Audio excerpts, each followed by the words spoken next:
The pendant burned against my chest. Not warmth. Burn. Warmth. Burn. As though the silver had woken from a 400-year sleep and was not interested in being gentle about it. Nicholas read the letter a second time. His jaw was granite. His eyes, those pure black, storm-dark eyes, had gone so still I could see the reflection of the garden torches in them, twin flames suspended in nothing. Karen. His voice was barely a rasp. What are you? I opened my mouth to answer, and the torchlight died. Every flame, every torch along the garden wall, gone. In the span of a single heartbeat, we were standing in absolute dark, and I heard it, the soft, deliberate shush of boots on wet stone. More than one set, more than two. Nicholas was on his feet before I could breathe. One arm slammed across my body like a bar of iron, his other hand already empty, because he had come to this garden unarmed. Because he had come here for me. Show yourselves. The growl in his voice was something below human, something older. 3 figures stepped from the darkness. No, alphas. I felt their power signatures before I saw their faces. Cold, coiled, wrong. They wore no clan colors. Their faces were covered in matte gray cloth, and each of them carried a blade that seemed to drink the remaining moonlight. The one in the center tilted his head, studying us, measuring the blood crow air, and the woman who walked through the arch. His voice was muffled, distorted, stripped of identity, deliberate. The elders will pay handsomely for her. Step aside, blood crow, and you keep your life tonight. Nicholas did not move. You have 3 seconds to turn around and walk away. We are not afraid of you. The smile in Nicholas's voice was the most dangerous thing I had ever heard. You should be. I am not in a good mood. They moved. All 3. Fast, coordinated, professional. The kind of motion that speaks of drills and training and absolute confidence. I was already in motion too. My hand closed around the nearest wrist, twisted, used the man's own momentum to redirect his blade, and heard the wet thud of steel finding the second man's thigh instead of my ribs. The third lunged for Nicholas. That was his first mistake. His last one. Nicholas was brutal and economical. A blow to the throat, a knee to the sternum, a catch and snap of the attacking arm that sounded exactly like breaking ice on a winter lake. Clean. Final. I drove my attacker's skull against the stone bench. He crumpled. 10 seconds. All 3 were down. Nicholas straightened slowly, breathing hard, his knuckles bleeding from a cut I had not seen him receive. He did not look at the men at our feet. He looked at me. They knew about the letter. I pulled the bone-colored paper from my pocket. Still warm. Still pulsing. They knew before I did. He crossed the space between us in 2 steps and took my face in both hands, bloodied, gentle, absolute, and his forehead came down to rest against mine. Then we find out who sent it. Together. And that was the moment I understood. This was not the end of something. This was the beginning of everything. Act 1. The name in the walls. The amphitheater at midnight is a different creature than the amphitheater in daylight.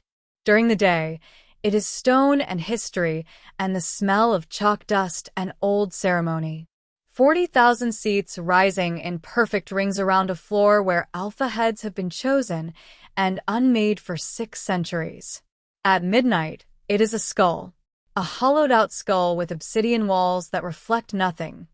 Not the moon, not the 2 torches Nicholas carried, not us. We walked the lower ring in silence, my hand in his, our footsteps echoing like the heartbeats of the long dead. I had been here 100 times. I had trained here. I had fought here. I had stood in this ring 3 nights ago and done something that had not been done in 400 years, and the crowd had lost its mind, and Nicholas had kissed me like a man learning to breathe. I had never noticed the walls. Not like this. The pendant pulled me left. Not metaphorically, physically, a tug behind my sternum, like being called home by something that predated my understanding of the word. I followed it without thinking, and Nicholas followed me without question. Here. I stopped where the stone felt different beneath my palm. Smoother. Newer. A long rectangular patch of wall where the original surface had been chiseled down and polished flat, the kind of deliberate erasure that requires not just tools, but intention.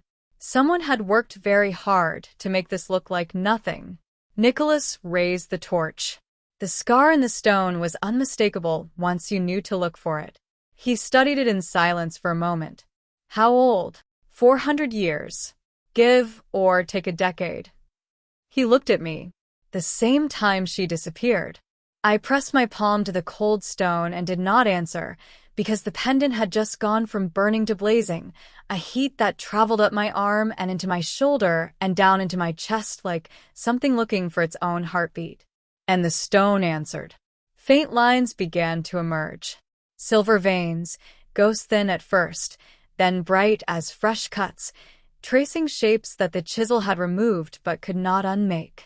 Letters, pressed into the rock so deeply that even 400 years of deliberate removal had left their memory in the molecular structure of the stone itself. Nicholas made a sound beside me that was not quite a word. I watched the letters complete themselves, one by one, in silver light. S-E-R-A-P-H-I-N-E. The name hit me like a physical blow, like stepping off a ledge I had not known was there. Seraphine, the last female alpha. The woman who had walked through this same arch 400 years ago and lit the silver veins for the first time since the clans were young, and then vanished before the election could be completed. The ghost that every child in Vethra was told about and every elder refused to discuss. The name that appeared in no archive, no clan record, no sealed report. The name that had just reappeared in silver light on an obsidian wall under my palm. She was your ancestor. Nicholas's voice was slow, careful, the voice of a man building an argument from facts he was not sure he wanted to believe. You carry her blood. No. But even as I said it, the pendant was blazing against my sternum, and the silver veins in the wall were reaching toward my hand like fingers, like recognition. I knew, in the deepest part of the place where instinct lives before language, that I was lying. The records say she had no children. She disappeared before the election. He stepped closer, his warmth at my back. Or, before they recorded the election. Karen, if she vanished, but she had already had a child, that child would have been hidden. The name changed. The line buried. The history revised. I thought of my mother. Those tired eyes. Those frightened eyes. The way she had looked at me when I was 7 years old and had accidentally bent a steel door handle with my bare hand, and instead of wonder in her face there had been terror. Hide what you are. The world is not ready for the answer. My mother. My voice cracked. Not in grief, in the specific agony of understanding arriving all at once. She did not just run from Vethra. She was not just running from an arranged marriage, or a political rival, or a clan dispute. She was running from this. From whoever erased Seraphine. From whatever they would do if they found her daughter. Nicholas's hand found my shoulder and grounded me. And now they have. A slow clap echoed across the empty tiers. We spun. High above us, in the seats reserved for elders during the election, a figure sat draped in gray. Beside them, 2 attendants stood motionless as carved stone. Very good. The voice was measured. Ancient without being old, the kind of ancient that belongs to institutions, not individuals. Though I would say erased is a passive word for what we did. We removed her. The name, the history, the bloodline. All of it. Carefully. Completely. With great conviction. Who are you? The figure rose. In the torchlight, silver chains caught the light beneath the gray cloak, precise, ceremonial, the kind of adornment that means office, not vanity. The question is not who I am. It is what. I am the keeper of the veil. The one who ensures that the seat of the alpha head remains where it belongs, with those who understand that power must be curated, managed, kept from those who would use it incorrectly. You sent the letter. I sent an invitation. There is a difference. They descended the tiers slowly, unhurried, the attendants drifting like shadows at their heels. Seraphine refused her birthright. She chose love over the old power, a choice that we found unacceptable. Her line has been permitted to survive only because it remained hidden, unremarkable, invisible. Now you have walked through the arch and made yourself known to every alpha in 6 clans. So you must choose. Choose what? They reached into their cloak and withdrew an object I recognized instantly, though I had never seen it before, a pendant, identical in shape to mine, but dark as a sealed room, with veins of deep red running through it like old blood. Your pendant was a key. This is the lock. Take it, complete the pairing, and you claim Seraphine's inheritance. A power that predates the clans. A power that predates the arch itself. You will become something the world has not seen in 4 centuries. They closed their hand around the dark pendant. Or you refuse. You remain Alpha Head. You rule, you govern, you build the life you have already earned. And the old power sleeps forever. The walls you inherited remain walls. And if I refuse, the people who sent 3 assassins into the East Garden tonight, what do? The keeper smiled for the first time. It was not a warm smile. They wait for someone more compliant. Or they become less patient. You have 3 nights until the full moon. That is what the letter said. And I would use them wisely. They turned. The attendants closed around them like water around a stone. The arch remembers, Alpha Wilson. It has been remembering for 400 years. Whether you choose the power or not, it will not let you be ordinary again. And they were gone, swallowed by the shadows of the amphitheater, as though the dark had been waiting for them. Act 2. What the archives remember. We did not sleep. Nicholas did not suggest it, and I did not want it. There is a particular kind of wakefulness that follows a revelation, not the sharp, brittle alertness of fear, but something deeper, the feeling of standing at the edge of a self you thought you understood, and discovering it has more rooms than you knew. We went to the Elder Archives at 2 in the morning, Nicholas picking the lock with a precision that told me he had done it before and had no intention of explaining when. The archive was cold, and it smelled of parchment and age and the specific silence of things that have been deliberately forgotten. We worked through the night. Most of what we found was nothing. Catalog references that led to empty shelves, index cards pointing to documents that had been removed with the same careful thoroughness that had been applied to the stone in the amphitheater wall. The erasure of Seraphine was not the work of one night or one person. It was the work of a generation, sustained across decades, carried out with the patient conviction of people who believed they were doing something necessary. But necessity leaves traces. And traces, if you know how to look, leave a trail. It was Nicholas who found the diary page. It had been misfiled, intentionally or not, between 2 botanical records from the same period, its significance invisible unless you were already looking for a specific name. He read it once, silently, then held it out to me without a word. The handwriting was urgent, crowded, the pen pressed hard into the page. She came to the council chamber last night, and she stood at the door, and she would not come in. She said, "I have made my choice." I said, "Then you have chosen to abandon what you are." She said nothing for a long time. Then she said, "I know what I am. I am choosing what I want to be." And she left. And we all knew she would not come back. Her eyes were gray as storm clouds with silver flecks that moved like living things. I set the page down. She chose to walk away from the power. And they couldn't forgive her for it. He was quiet for a moment, turning through the next stack of papers. There's something else. The second document was a letter, addressed to no one, signed by no one, but written in the same era as the diary page. The handwriting was precise, controlled, the hand of someone used to authority. Her gift will be sealed. The line will be allowed to continue only if it remains invisible. If her daughter or her daughter's daughter or any child of that blood ever presents in a way that draws attention, if the silver appears, if the arch responds, if the old signs return, the veil will be invoked. The keeper will be notified, and the choice will be offered exactly once. And then, at the bottom, in different ink, added later by a different hand, it is now 4 generations. The line has remained invisible. God willing, it will remain so. I thought of my mother.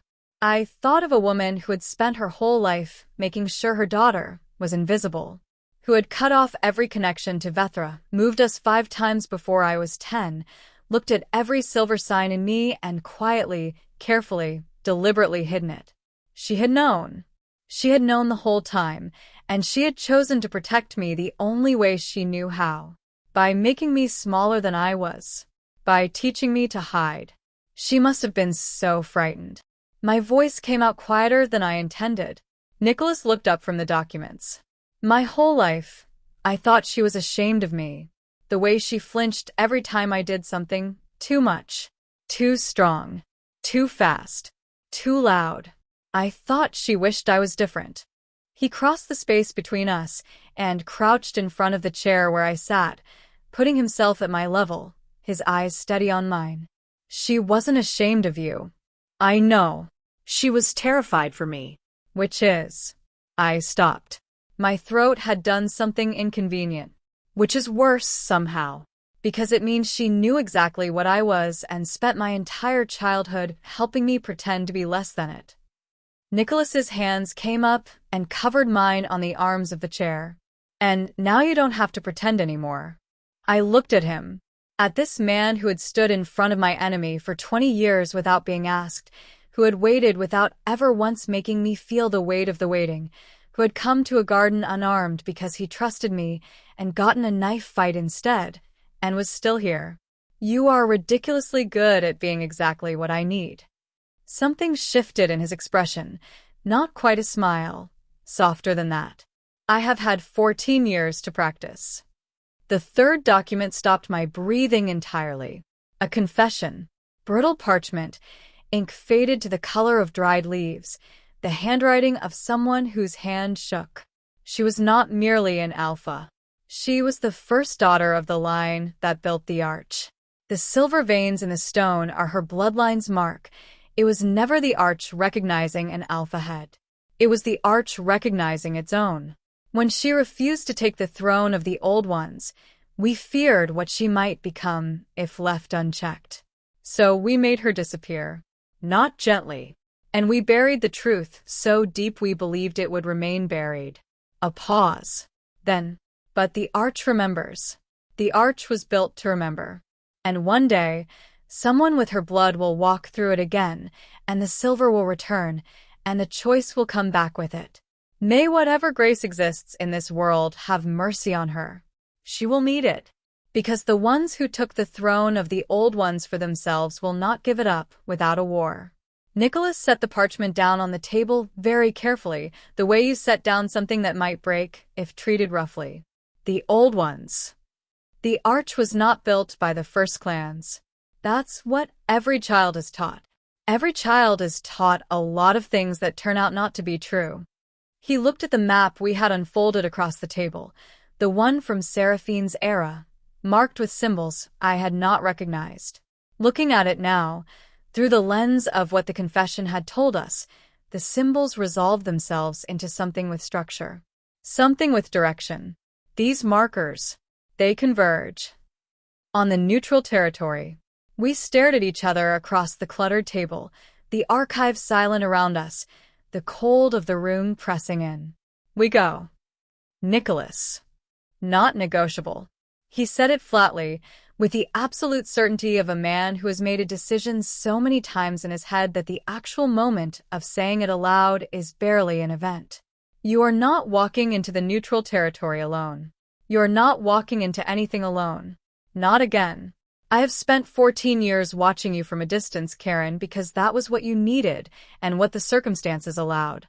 That time is over. I wanted to argue. I always want to argue. It is practically a reflex, a survival skill built into me by years of being the only person in a room who believed I could do what needed doing. But the thing about Nicholas Gray was that he was never arguing against me. He was always arguing beside me. Together. Together. Act 3. The second night, what love costs. The second night was quieter. Deceptively so.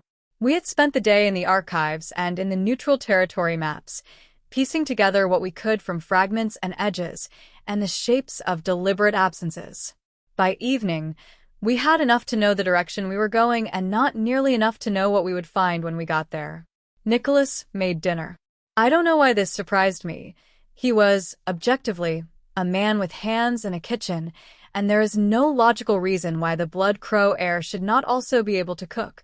But watching him move around the small galley of the guest quarters with quiet competence, producing something that smelled like garlic and warm bread, undid something in my chest that I had not realized was still tightly wound. We ate at a table barely large enough for two, our knees touching underneath it because there was nowhere else for them to go. Tell me something I don't know about you. I looked up from my plate. You've had 14 years to compile a file. I have had 14 years of watching you in public. I want to know something private. I thought about it for a moment. When I was 9, I memorized the entire Elder Code of Conduct just so I could argue against it point by point. My mother found the notes, and she didn't know whether to be proud or terrified. His mouth curved. That explains the election. What about you? Tell me something I don't know. He was quiet for a moment, considering. When I was 12, after the incident with the 3 men after your family had gone, I went back to that valley every year on the same date. For 6 years. I don't know what I was waiting for. I think I thought if I kept returning to the place where something important had happened, eventually the important thing would explain itself. I stared at him. You went back to that valley. Every year. Yes. Nicholas. That's slightly unhinged, I know. I was going to say it was the most. I stopped. My throat had done the inconvenient thing again. The most human thing anyone has ever told me about themselves. He looked at me across the small table, in the low light, and the expression on his face was the one I had no name for, the one that had surfaced in the combat ring when I had pinned him, and in the garden when he had taken my face in his hands, and now here, in this unremarkable kitchen, over garlic and bread. The expression of a man who had waited a very long time and could still not quite believe the wait was over. I love you. He said it simply. No preamble. No performance. 3 words delivered with a quiet certainty of something that had always been true and had simply run out of reasons to stay unsaid. I set down my fork. I know. He waited. I have known since I was 11 years old, and you stepped in front of my family, and you looked at those men, and there was absolutely no fear in you. Only I thought it was just courage. I thought that was what courage looked like. And then I grew up, and I realized courage without love is just recklessness. That the reason there was no fear in you was because you were willing to lose. For someone else. And I thought. I made myself hold his gaze. I thought if I let myself know what that meant, I would never be able to walk away. And I had to walk away. I had to become something first. I had to know who I was without the protection of anyone who loved me before I could let anyone love me. He was very still. I love you. I have loved you since I was 11, and I have been working up to saying it for 15 years, and I would appreciate it if you didn't make it a bigger deal than it is. He stood up from the table, moved around it, and pulled me to my feet and into him in one motion, and the kiss was nothing like the one in the combat ring. That one had been triumph and relief and release. This one was something else. Something quieter. Something that tasted like arriving somewhere you had been walking toward for so long you had stopped believing you would reach it. When we finally separated, his chin was resting on the top of my head. Not a big deal. He said, very quietly, against my hair. Noted. The attack came at midnight. Not 3 alphas this time. 5. And they were not interested in capture. The first one came through the window. The second and third came through the door, and the fact that it was locked did not slow them at all. Nicholas was upright and moving before I had processed the sound of breaking glass, and I was a half step behind him, and what followed was not a fight so much as a controlled catastrophe. The fifth one, the one who had hung back while the others engaged us, made directly for my pendant. Not for me. For the pendant. Which meant they had been briefed. Which meant this was not an opportunistic raid. I caught his wrist 2 inches from the chain, and I did something I did not plan to do, something the pendant did if I'm being precise, something that traveled from the silver at my chest down my arm, and into my grip, and through my palm, and into his wrist. He went rigid. Then he went down. Not unconscious. Frozen. Like a fly in amber. Eyes open, chest moving, completely unable to move. Silence. Nicholas stood over the last two he had handled, efficiently, expediently, with the brutal economy he applied to everything, and stared at the frozen man at my feet. What did you just do? I don't know. The pendant had gone cold again. Not the cold of absence, the cold of satiation. Like a fire that had consumed what it needed and settled back to embers. Can you undo it? I looked at the frozen man. Then I reached down and touched his shoulder, gently, the way you touch something you're not sure is safe.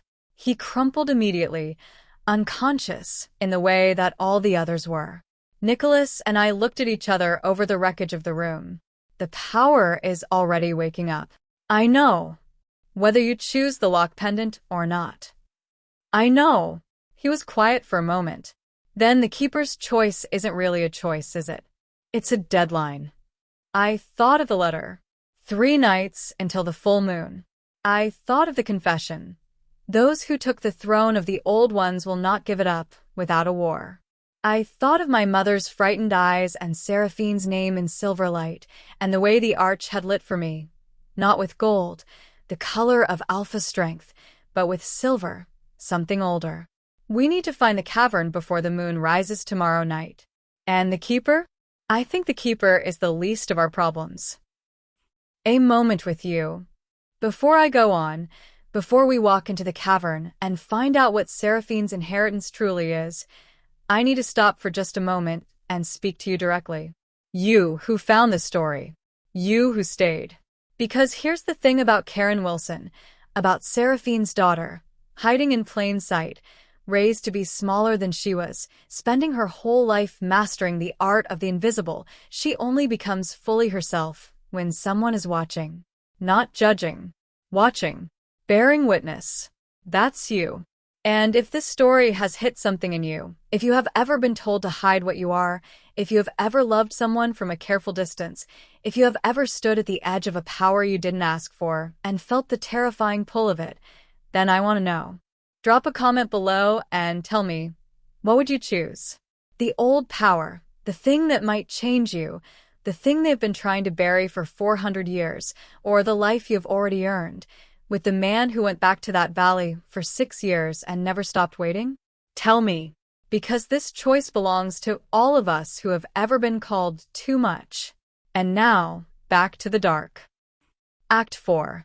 The Cavern of the Old Ones. The map brought us to a place the neutral territory did not officially contain. It was there on every physical survey, a ridge of gray rock, a fault line, a stand of old trees, but in every clan record, every elder document, every official geography of Vethra, this specific half-mile was described as empty. Unremarkable. A nothing place between the borders. I had passed within 2 miles of it 4 times in my life, and never felt anything. Standing at its entrance, I understood why. Whatever was in that cavern, it wanted to stay hidden. The air around it had a quality I can only describe as intent, a deliberate blankness like a closed eye. If you were not looking for it, with the right reason to find it, it would simply not exist for you. The pendant was blazing. The silver veins. Nicholas pointed. Along the rock face, barely visible under centuries of moss and weather, the same silver lines I had seen in the amphitheater wall ran like roots from the cavern mouth, deeper, older, part of the mountain itself. This is where the arch comes from. I said it quietly because it felt like the kind of thing that should be said quietly. Not the clans. Not the first elders. Whatever made the arch, it came from here. Nicholas checked the torches and took my hand. Whatever is in there, I'm with you. I know. I need you to actually know it, not just say it. I looked at him. In the silver light from the rock, his face was all shadow and certainty. The face I had been memorizing since I was 11 years old, without knowing that's what I was doing. I know. And we walked into the dark. The cavern opened almost immediately into a chamber so large the torchlight couldn't find the ceiling. The silver veins in the walls were bright here, not faint, not ghost pale, but fully luminous, running floor to ceiling in patterns that were not random, not geological. They were deliberate, architectural, the work of something with intention. In the center of the chamber, a stone table.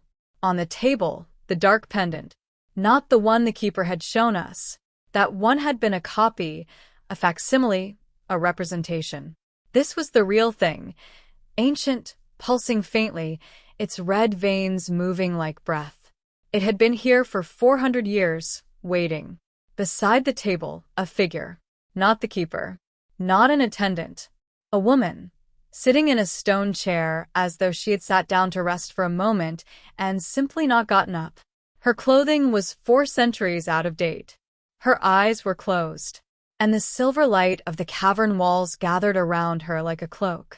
I knew who she was before I reached her. The same way I had known my name was in the amphitheater wall. The same way I had known how to find this place. Not knowledge, recognition. Seraphine. The name came out of me like a breath I had been holding since birth. She opened her eyes. They were gray, with silver flecks that moved, just like mine. She did not speak immediately. She looked at me for a long time, the look of someone measuring not a stranger, but a continuation of themselves. Nicholas had gone very still beside me, his hand tight in mine, his breath controlled and deliberate. When she finally spoke, her voice was the voice of the silver light, everywhere, sourceless, filling the chamber, without displacing the silence. You are later than I expected, though I suppose 400 years of being hunted explains the delay. I found my voice.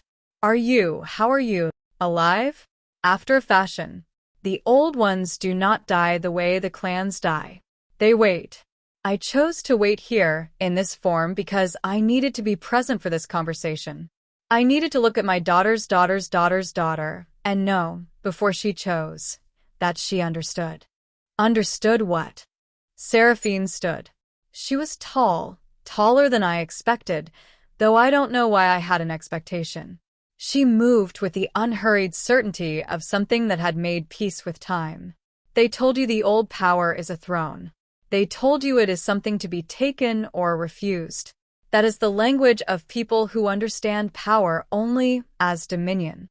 She stopped in front of me, close enough that I could see the silver moving in her eyes, not reflected light, generated light, something alive inside her that had nothing to do with a torch. The old power is not a throne.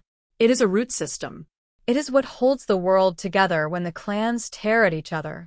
The arch, every arch, in every territory is a node.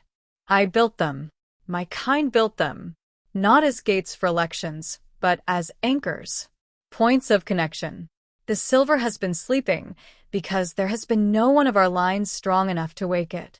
She looked at Nicholas. A long, measured look. You chose well. She chose herself.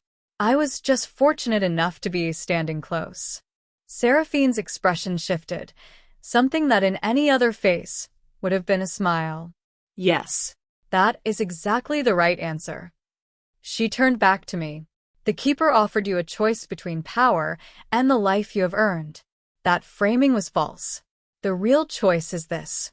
You can take the inheritance consciously, wake it fully, with intention, understanding what it is and what it asks, or you can let it wake on its own, without direction, which is what it has already begun to do. I thought of the frozen man, the pendant going cold. And if it wakes without direction? Then it protects what it values and destroys what threatens it, and it has no context for the modern world. It was built for a different age. Without you guiding it, it will be catastrophic. Not because it is evil, because it is powerful and uncontained. A long silence. What does it ask? To be the anchor it was meant to be, to hold, to connect, not to rule, to sustain. The clans do not need a queen. They need a foundation. They need the root system maintained. And the people who have been hunting my bloodline for 400 years? They took the old one's seat of governance when I refused it. They have been using it to cure it, as they say, to control who leads, who rises, who disappears. With the old power awake and in your hands, they lose that lever. I looked at the dark pendant on the table. I looked at Nicholas. He was watching me without expression, the one I had finally named, the one that said, "Whatever you decide, I am already beside you." I looked at Seraphine. "You gave this up for love." It was not quite a question. I gave it up because the people asking me to take it wanted to use it as a weapon. There is a difference. She met my gaze. "You are not me. You have something I did not have, a world that has been asking for the answer for 400 years, whether it knows it or not. And you have him." She glanced again at Nicholas. Love is not the opposite of power. I was wrong to believe that. Love is the only thing that tells power what it's for. Act 5. The Choice. I picked up the dark pendant. It was heavier than it looked. Cold in a way that had nothing to do with temperature. The cold of dormancy, of something waiting to be woken. The red veins pulsed once against my palm, sluggish, questioning. I looked at my own pendant. The silver light around Seraphine brightened slightly, as if in anticipation. I thought about my mother. I thought about the tired eyes and the frightened eyes and the careful, constant diminishment. The love that expressed itself as reduction, as protection, as stay small, stay hidden, stay safe. I thought about what it had cost her to carry that fear for her entire life. To look at her daughter and see the thing that would destroy her if it was ever found. I thought about what it had cost me. I thought about 11 years old and a valley and 3 armed men and a boy with black eyes and no fear. I thought about 14 years of distance maintained like a ritual of watching and waiting and becoming, not because I wanted distance, but because I needed to be sure that who I was could stand on its own. That if I chose someone, I was choosing from wholeness and not from the hole that loneliness leaves. I thought about the arch, the silver light, the 10,000 faces. And I thought about the confession, "May whatever grace exists in this world have mercy on her. She will need it." She was right. But I had never needed grace in isolation. I had needed it alongside something, alongside stubbornness and intelligence and the particular refusal to be less than I was that had gotten me here, to this cavern, to this moment. Nicholas. He stepped forward without hesitation. "If this changes me, then I will know the changed version of you, and I will love her the way I love this one. You don't know what it will." Karen. His voice was gentle, the way it was only when we were completely alone. "I do not need you to be unchanged. I need you to be you. Those are different things." I held his gaze for a long moment. Then I pressed the 2 pendants together. The sound they made was not loud. It was quiet, the way the closing of a very old door is quiet. The soft click of something fitting into the place it was made for, after 4 centuries of waiting. The light was not blinding. It was silver, the specific cool silver I had seen in the amphitheater wall, in the veins of the cavern, in the faint glow of Seraphine's eyes, and it traveled from the joined pendants up through my hands and my arms and into my chest and into the marrow of the place where I had been holding something tightly coiled my entire life without knowing what it was. It uncoiled, not with pain, with something that felt like exhaling, like a breath held for so long you had forgotten you were holding it. The silver veins in the cavern walls blazed to full brightness. I heard or felt something that might have been the arch, miles away in the amphitheater, answering. and beneath it, faint as a pulse, others. Other nodes, other anchors, points of silver connection scattered across the territory, like a root system that had been severed and was now, cautiously, beginning to reconnect. Seraphine's form was dissolving. Not disappearing, resolving, the way a held note resolves into silence when it has finished saying what it needed to say. Seraphine was the name I was born with. Karen Wilson is the name your line chose when they ran. Her voice was fading. You're both. You do not have to choose between them. Then she was gone. The cavern was very quiet. Nicholas's arms came around me from behind, and his chin came down to rest on top of my head, and we stood like that in the silver light for a long time without speaking. How do you feel? I considered the question honestly. Like myself. More than I ever have. Which is terrifying and also, the best I have ever felt in my life. He pressed his lips to the top of my head. Then we go home. Home. I turned in his arms to look up at him. I have not had a home in a very long time. You have had one. His hands cupped my face. You just weren't ready to claim it. Resolution. The morning after the full moon. The morning after the full moon, Vethra was exactly the same and completely different. Nothing visible had changed. The amphitheater stood where it always had. The keeper was gone, their chambers empty, the silver chains left coiled on the floor like shed skin. The elders convened in an emergency session that accomplished nothing except confirming that everyone was deeply uncertain about what had happened and deeply unwilling to say so aloud. 3 things were different. First, the arch. The silver veins had not faded. They pulsed slowly, like a heartbeat, visible in daylight for the first time in 4 centuries. People were lining up to touch them. No one could explain what they felt when they did, but every description converged on the same word: connection. Second, the attack stopped. Not gradually. Immediately. Whatever network had been sending armed alphas after me in the night, it had gone quiet. Whether this was because the old power had made me too formidable to move against, or because whoever controlled it had decided to reassess, or because the Keeper's departure had severed something, I did not know. But the nights were quiet. Third, letters began arriving. Not threatening ones. Questions. From alpha heads in distant territories, some I recognized, most I didn't. All of them with the same hesitant, careful phrasing of people who were not sure they were allowed to ask what they were asking. Is it true the old power has returned? Is it true the root system still exists? We have been. One letter said it simply. We have been isolated for so long. We have been cutting each other to pieces over borders and seats and old grievances, and every year there are fewer of us, and every year the wounds go deeper. And now there is a light in the arch that our grandparents described in stories and that we had stopped believing in. We do not know what to ask for. We only know we are reaching toward it. I read that letter twice. Then I showed it to Nicholas. He read it once. How many territories? 7 in the first week. The Keeper's removal opened something. People who were being kept from reaching out have started reaching. Yes. He looked at me. This is going to be enormous. I know. And complicated. Extremely. And you are, I can see it in your face, Karen Wilson. You're already planning. I looked at the stack of letters. I thought of Seraphine's words. Not a queen, an anchor. Not dominion, connection. I thought of my mother's frightened eyes and what she had been trying to protect, and I thought of the small, persistent conviction that had lived in me since I was 11 years old, the one that said, there is something you are meant to do, and hiding is not it. I have been waiting my entire life to be allowed to want things out loud.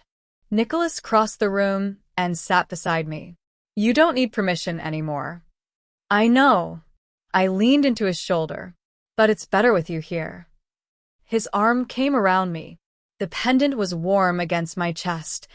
Both of them now, silver and dark, merged into something that was neither and both, and pulsing with the quiet certainty of something that had found its way home. final act. What my mother knew. I went to find my mother. She was living in a small town at the edge of the Southern Territory, the same way she had always lived, carefully, quietly, in a house with no windows facing the main road, and a garden that was more hedge than flower, the architecture of someone who had spent decades designing small fortifications and calling them home. She opened the door before I could knock. She looked at me for a long time. At the pendant at my throat, both halves of it joined. At whatever it was that the old power had changed in my face. And then, slowly, something in her unwound. The same thing I had felt in the cavern, the unclenching of a held breath. She said just one word. Finally. We sat in her kitchen for 6 hours. She told me everything, what her mother had told her, and what her mother had told her mother, a chain of whispered inheritance passed down through women who had all been taught to carry the secret without being crushed by it. The name Seraphine, spoken only in the dark. The instructions: if the silver comes, hide it. If the arch calls, refuse it. If they find you, run. I was so afraid for you. I know. Every time you did something, too strong, too fast, too certain, I looked at you, and I saw everything they might take from you if they knew.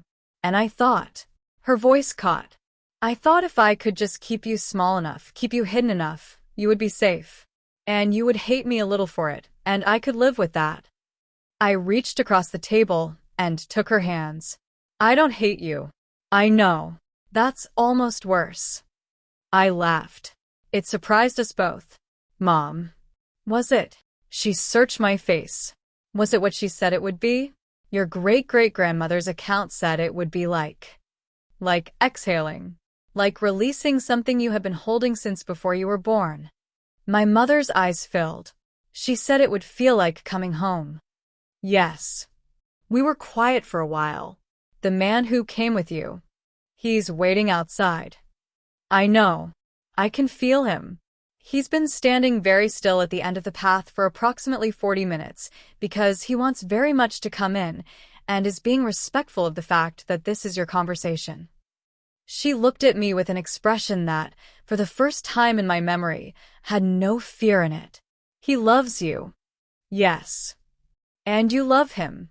Since I was 11. Then go let him in. She squeezed my hands once, then let go. I have been keeping him out of our life for 14 years. I think that's long enough. Coda, the name.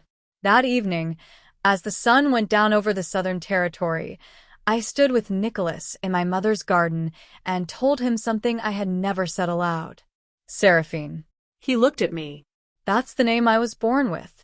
Not the one my mother gave me, the one before that, the one the line has carried since the beginning. Seraphine. It was passed down like the silver. Hidden, but not forgotten. Seraphine. He tried it. Quietly, testing the weight of it. Seraphine Wilson. Or just Seraphine. Or just Karen.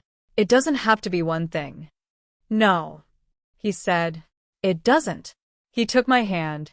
We stood in the falling light, and the pendant was warm, and the world was full of letters from territories reaching towards something they hadn't believed in for 400 years, and in 3 weeks we would begin the work of answering them, of building, not a throne, but a network, not a reign, but a root system, the unglamorous, essential, invisible work of connection. But that was in 3 weeks. Tonight, the garden was just a garden. The sky was just a sky. And the man beside me was just a man who had waited 14 years without once making me feel the weight of the waiting. What are you thinking? I'm thinking about a 12-year-old boy who stood in a valley and watched something extraordinary happen and then spent 6 years going back to see if it would happen again. And it did. It just took 14 more years, which is entirely reasonable in my view. I laughed. Soft, real, the laugh that lives in the body and not the throat. Entirely reasonable. He lifted my hand and pressed his lips to my knuckles, and the silver pendant pulsed once, warm and certain. My mother's lights came on in the kitchen window, and I thought, this is what it feels like. Not the power, not the root system, not the arch, not the 400-year inheritance waiting to be rewired into something the world needs. This. A garden. A warm light in a kitchen window. A hand in mine that has been trying to find mine since we were children. The world is not ready for the answer. My mother had told me once. The world is about to find out she was right to worry. But tonight the answer can wait. I have waited long enough for everything else. To you, who stayed until the end. If you made it here, to the last line, the garden, the light in the window, then you are exactly the kind of person this story was made for. You stayed. You listened. You let Karen Wilson, Seraphine, the girl who was taught to hide, the woman who refused to, walk through an arch that hadn't opened in 400 years, and you walked with her. That means something. And here is what I want to tell you before you go. There are more stories waiting. Not just Karen's, though her story is far from over. The root system is waking up. 7 territories have already written. The keeper is gone but not gone, and the people who held the seat of the old ones do not concede gracefully. And there is a name in a neutral territory archive that neither Karen nor Nicholas have found yet, a name that will reframe everything you think you know about the Blood Crow line. But there are also other stories. Other women who were told to be small and refused. Other people who waited in valleys and found their way back. Other pendants, other arches, other names carved into walls that were never meant to be erased. Every one of them is waiting here, on this channel. So if this story found something in you, if Karen's voice was a voice you needed to hear, if Nicholas's patience was a kind of love you had forgotten to believe in, if the silver light felt like something familiar, then please, subscribe. Hit that notification bell. Be among the first to know when the next story drops. Because new stories are uploaded regularly. And the first listeners, the ones who are already here, who found this before the rest of the world caught up, are the ones who shape what comes next. Your comments, your choices, your voices in the thread below, they are part of how these stories grow. Tell me what you'd choose. Tell me what you felt. Tell me if you have ever been Seraphine, hiding in a name that wasn't yours, waiting to exhale. The arch is open. The silver is lit. Come back for what comes next. And until then, Stay. Listen. remember that the world was always ready for the answer.